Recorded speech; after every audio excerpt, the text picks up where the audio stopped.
No one expected this. In the middle of the Sahara Desert, under the harsh sun, a strange fruit appeared, a perfectly square apple, not round, not oval, but shaped like a cube, with sharp edges and flat sides. Scientists looked at it again and again. The shape made no sense. Apples do not grow like this. And yet, here it was, growing in one of the driest places on Earth, the Sahara, a land where almost nothing survives. But this apple was real, sweet, juicy, perfectly shaped. So the question became simple. How did this happen? To understand the mystery, we have to go back to the beginning. Before the apple, before the green leaves, before any life appeared here at all. Because just weeks earlier, this place was nothing but endless sand, dry, silent, and empty for nearly 1,000 years. Day 1. The desert was still empty, only sand and silence. But early that morning, a small team arrived. Scientists, farmers, engineers. They carried strange tools, metal shovels, black pipes,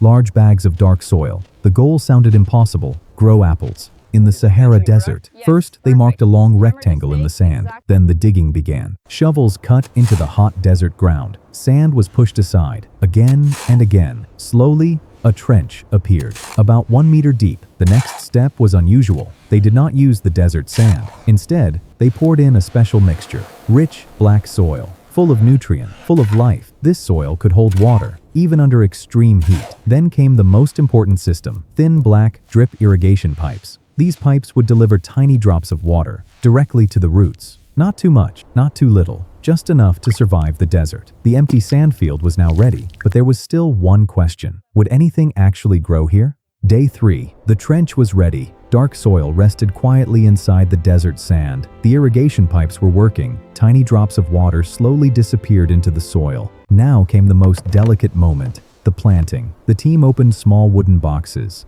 Inside were young apple saplings, each one only a few inches tall, thin stems, tiny green leaves, very fragile. In normal farms, these saplings grow in cool valleys. Not here, not in the Sahara. One by one, small holes were made in the dark soil. Each sapling was placed carefully into the trench. The roots were gently covered. Then, the water system began its work. Slow drops, hour after hour, day after day. At first, nothing changed. The desert remained silent. The sun burned the sand. Temperatures climbed above 40 degrees. Many believed the plants would not survive. But on the 7th morning, something small appeared. A tiny green sprout, then another, and another. Life had begun. Week 2. The desert experiment was still alive. The small apple saplings had survived their first days. Now the real test began. The sun grew hotter. The sand reached extreme temperatures. But beneath the surface, the dark soil stayed cool. The drip irrigation worked slowly, one drop at a time. Water moved quietly into the roots. And something surprising happened. The tiny saplings began to grow.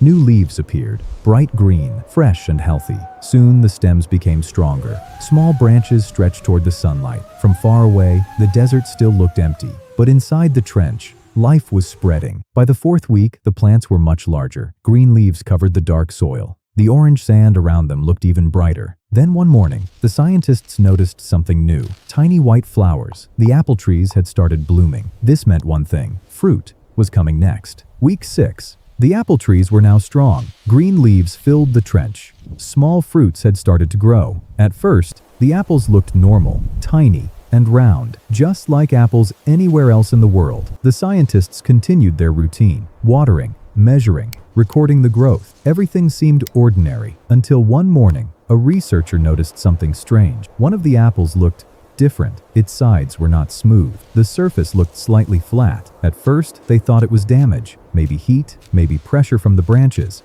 But over the next few days, more apples began to change. The curves slowly disappeared. The fruit started forming edges, soft corners, almost like a cube. The team checked the trees again and again. No molds, no boxes, nothing touching the fruit. And yet, the apples kept growing this way. Round apples were becoming square. Week 10. The apples were ready, but they no longer looked normal. Hanging from the branches were dozens of strange fruits, each one shaped like a cube, flat sides, sharp corners, perfect edges. The team could hardly believe it. No molds were used, no boxes. The apples had grown like this, naturally. Carefully, the scientists began the harvest. One by one, the square apples were picked from the trees.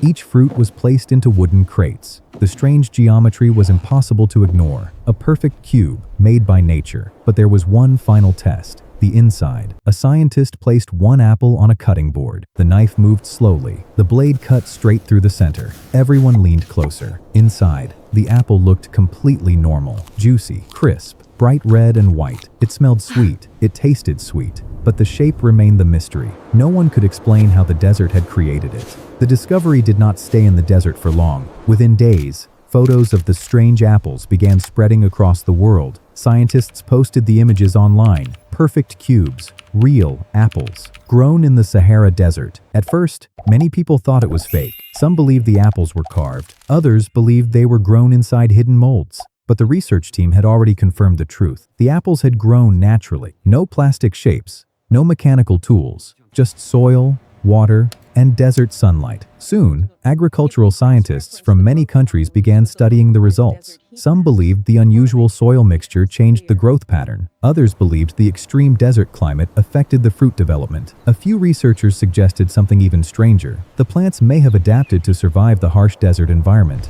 growing fruit with flat sides that used less surface area for water loss. But even today, no single explanation has been proven. The square apples remain a mystery, a reminder that nature still has secrets, even in the most unexpected places, like the silent sands of the Sahara Desert.